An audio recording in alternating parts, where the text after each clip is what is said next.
바울은 그리스도 안에서 건강한 인생을 살기 위해서 첫 번째로 영광을 위하여라는 여러분이 주제를 생각하시면 좋을 것 같습니다. 그래서 고린도전서 10장에 보면 고린도 교인들을 향해서 여러분이 무엇을 먹든지 무엇을 마시든지 무엇을 하든지 모두 다 하나님의 영광을 위해서 살아가야 합니다 라고 도전합니다. 영광이라는 단어에서 제가 두 가지의 숨겨진 뜻, 단어 자체가 갖고 있는 뜻을 좀 기억하시도록 말씀을 드렸습니다.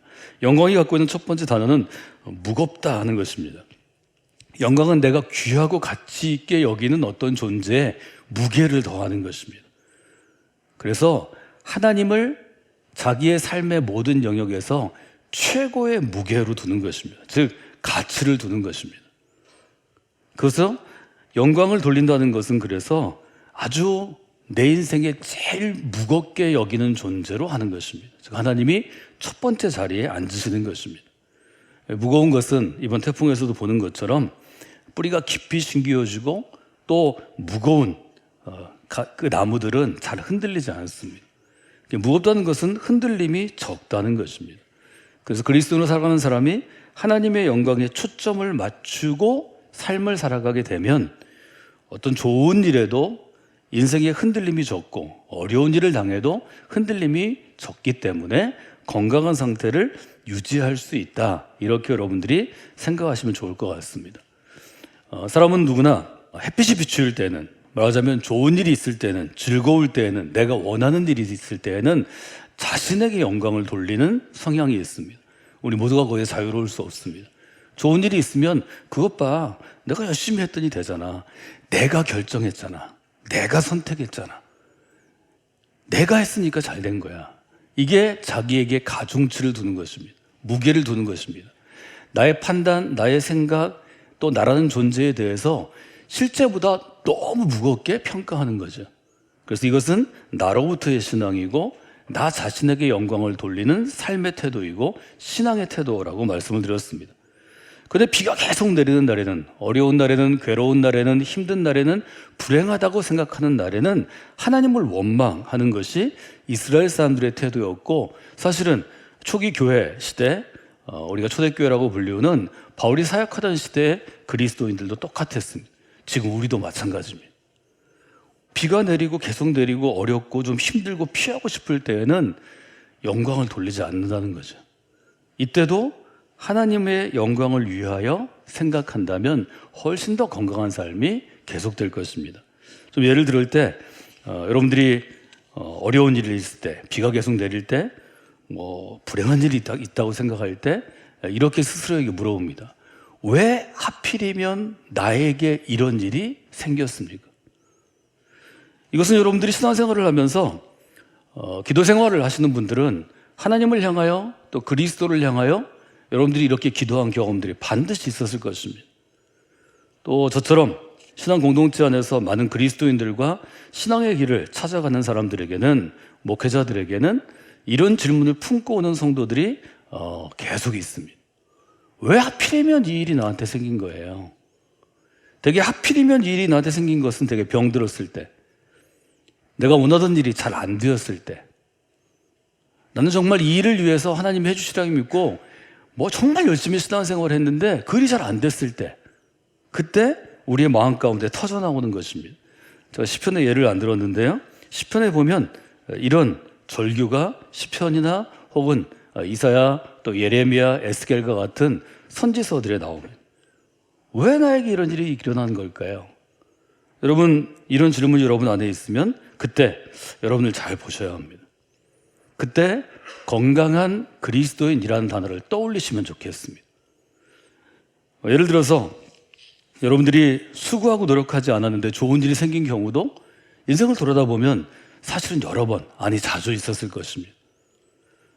저는 어디에 가서 사람들이 모여가지고 예를 들어서 무슨 체육대회를 하거나 혹은 어떤 모임에 갔을 때, 목회자 모임으로 제가 얘기를 가면 우리나라는 대부분 행운권 추첨하는 순서가 있습니다. 갈 때 순서지에서 1번, 2번, 100번, 1000번 써가지고 그걸 받은 다음에 꼭 행운권을 나눠줘서 좀 더 많은 사람들이 참여할 수 있게 합니다. 근데 제가 얼마 되지 않은, 몇 달 되지 않은 목회자 모임에 제가 갔는데 저는 주로 행운권을 내는 사람입니다. 선물을 내는 사람입니다. 선물을 내고 선물들 들고 가는 사람인데 한 열 몇 가정 모인 모임이었는데 그 총무가 굉장히 재미있게 그 모임을 그 해 이끌어 갔는데 대부분 참석한 사람한테 다 하나씩 돌아가는 거예요. 그런 건 여러분들이 뽑혀도 감사해요, 감사하지 않아요? 안 감사. 왜? 내가 회비 내고 내가 받아가는데. 근데 뭐부터 뽑아요? 제일 좋은 것부터 뽑아요? 아니면 누구나 가져간 것도 뽑아요? 누구나 가져가는 거. 휴지, 비누, 칫솔, 치약 그걸 다 뽑는데 정말 제가 봤을 때 내가 웬만하면 선물에 욕심을 전혀 안 내는데 저건 내가 됐으면 좋겠다. 이런 선물이 2개가 딱 나온 거예요. 근데 저랑 똑같이 선물은 매일 사오고 매일 후원하는데 잘 안 되는 친구가 있어요. 대전에 있는 어떤 목사님인데 저희 둘이 눈이 딱 마주쳤어요. 딱 마주쳐가지고 눈으로 얘기했어요. 야, 이번에는 한번 해보자. 너하고 나하고 이게 수십 년을 계속 내는 사람이었는데 한 번도 안 됐는데 이번은 해보자, 이번은. 근데 진짜 2개 중에서 마지막 그 파이널을 뽑는데 그 친구가 딱 됐어요. 저는 그것 때문에 걱정했어요.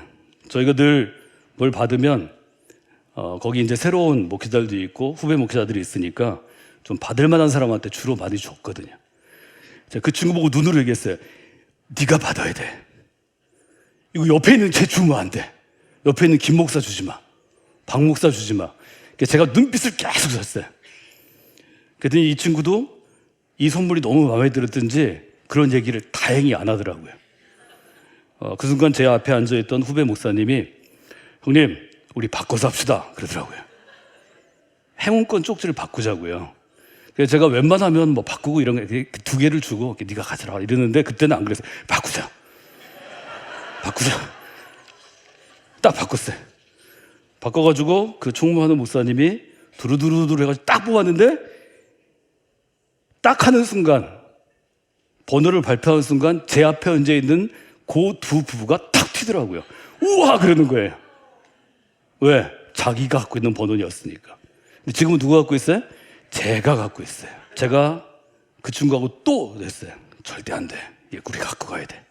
결국 갖고 갔어요. 그래서 행복한 얘기예요. 근데 제가 원하는 게 딱 됐을 때 난생 처음 매일 행운권 추첨할 때 선물만 갖다 주다가 제가 원하는 게 됐을 때 그때 제가 그럴까요? 왜 하필 오늘 이게 나한테 된 거야. 기분 나쁘잖아. 아니 내 앞에 있는 이 사람이 받아야지. 이거 필요한 이 사람이 받아야지. 이랬을까요? 아니요. 야, 지금까지 내가 수십 년을 계속 냈더니 한 번은 걸리는구나. 그런 마음이 저한테 들 거 아니에요? 여러분 인생을 살아가면서 왜 하필 나에게 이런 일이 일어났어? 이런 생각이 여러분에게 있으면 그때가 여러분의 신앙적인 건전함, 건강을 체크할 때입니다. 우리 누구에게는 이런 마음이 있지만 내가 원하던 일, 내가 별로 사실 노력 안 했는데 이렇게 공짜로 어느 날 그 모임에서 주어진 일을 받고 야, 하필 나한테 일어난 일이었어가 아니라 당연하지. 나는 이런 대접을 받아야지. 나는 이런 특별 대접을 받을 만한 사람이지. 이런 마음이 있으면 우리는 어느 부분에 병들어 있는 것입니다. 건강함이 어떤 것인가에 대해서 우리가 한번 생각해 보는 거죠. 따라 하실까요? 나에게도 어렵고 힘든 일이 일어납니다. 예외가 없습니다. 여러분 병들게 될 것입니다. 예수 그리스도를 잘 믿지만 실패를 경험하게 될 것입니다. 아이들 때문에 가슴 아픔을 경험하게 될 것입니다. 그럼 뭐가 건강한 인생일까요? 실패를 경험했을 때, 병들었을 때 그때 감당할 만한 마음의 공간이 있는 것입니다. 영혼의 공간이 있고 삶의 공간이 있는 것입니다. 제가 제일 목회자가 돼서 목사님이 돼서 많이 듣는 것이 저 낙심했어요. 저는 정말 하나님 잘 믿으려고 노력했는데 하나님이 저한테 이렇게 하시는 거 보고 낙심했어요. 어떤 분 저한테 얘기해요. 저 상처 입었어요. 이런 이야기를 제일 많이 듣는데 저만 듣는 게 아니라 대부분 그렇답니다. 왜 한국 사람들이 이렇게 낙심 많이 할까요? 왜 이렇게 상처를 많이 입을까요? 저는 건강하지 않기 때문이라고 생각합니다. 건강한 사람은 자기가 처리할 만한 용량이 있기 때문에, 공간이 있기 때문에 다른 사람이 낙심할 만한 일에도 낙심을 크게 하지 않습니다. 다시 해야지. 하나님이 날 붙잡아 주시겠지. 낙심은 누구나 하는 것입니다. 시편 70편을 제가 예로 들어서 원고에 넣었는데요. 다윗이 정말 왜 하필이면 나한테 이런 일이 또 일어나요? 이런 마음이 들었을 때 이렇게 기도합니다. 하나님, 나를 좀 건져주세요. 하나님, 나를 도와주시는데 빨리 도와주세요. 얼마나 힘들면 그렇게 했어요. 여러분이 건강한 그리스도인이 돼서 이런 마음의 여유 공간, 충격을 흡수할 장치가 되어 있으면, 영혼의 여유 공간이 되어 있으면 이렇게 기도하시고 그날을 능히 견디실 수 있습니다. 이것이 영광을 위하여가 중요한 이유라고 저는 여러분에게 좀 설명해 드리면 좋겠습니다. 오늘 아침에 안내하시는 분들하고 제가 인사했는데요. 실제로 지난주보다 수은주가 떨어진 것은 한 3도쯤 떨어진 것 같습니다. 너무 시원하더라고요. 아침에 들어오는데. 날씨 얘기를 저희가 안 할 수 없죠. 저는 수요일과 목요일에 서울에서 중요한 회의가 있어서 감리교시대학교 이사회에 참석하느라고 있었는데 목요일 내내 비가 와서 여기저기 어려운 부분, 이런 부분들을 계속 보고를 받았습니다.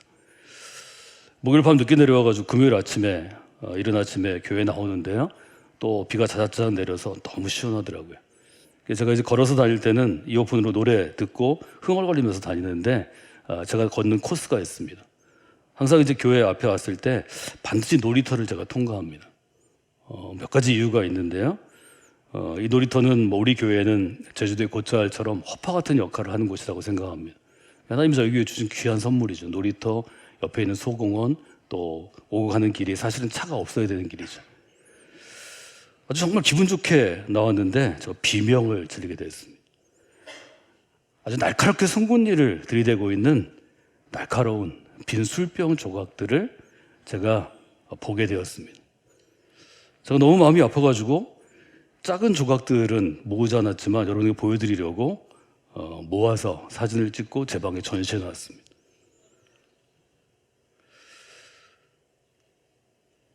몇 가지를 제가 해야 됐다고 생각을 했습니다.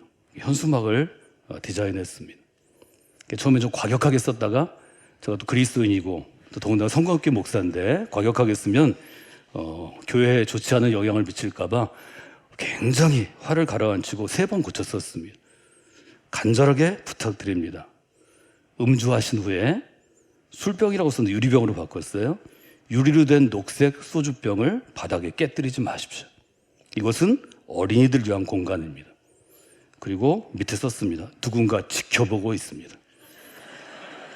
제가 CCTV를 2대를 더 다음 주에 설치할 예정이거든요.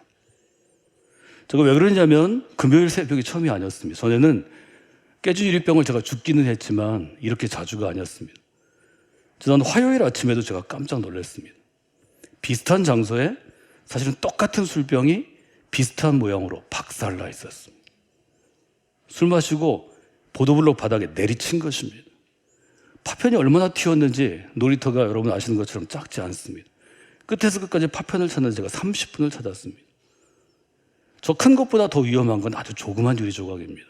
사이에 껴있는. 나중에는 토요일은 저희 부모사님들과 함께 여러분 요즘에 더우니까 10분만 앉아가지고 조각을 찾아도 온몸에 땀이 내립니다. 땀이 내리면서 제가 했는데 그때 떠오르는 생각이 거치는 자라는 표현이었습니다. 바울은 고린도 교인들을 향해서 그렇게 도전합니다. 여러분, 거치는 자가 되지 마십시오. 거치는 자가 되지 마십시오. 유치부 아이들이 이렇게 여름생활을 했다고 보고했는데 이 아이들이 지금 저 놀이터에서 교회 시작하기 전 끝난 다음에 부모님을 기다리면서 친구들과 함께 노는 곳입니다. 주중에 많은 아이들이, 많은 청소년들이, 많은 노인들이 저곳에서 운동도 하고 앉아서 쉬기도 하고 여러 가지 생각들을 하는 것입니다. 제가 좀 잘했다고 생각한 것 중에 하나가 야구장에 갔을 때 유리로 된 술병, 깨지는 병을 판매를 금지한 것입니다. 여러분, 금지한 지가 오래되지 않았습니다. 제가 고등학교 다닐 때부터 야구경, 축구경, 농구경, 아이스하키 구경 계속 응원 다녔는데요. 자기 팀이 지면 술 먹다가 유리병을 밑으로 던집니다. 누가 맞을까요? 앞에 있는 관중이 맞습니다. 정말 멀리 가서 그라운드에 들어가면 선수가 맞고요, 심판이 맞고요, 경기 요원이 맞습니다. 머리 깨져서 실려가는 것을 제가 평생 본 사람입니다. 그래도 그 유리 술병을 금지하지 않는 것입니다.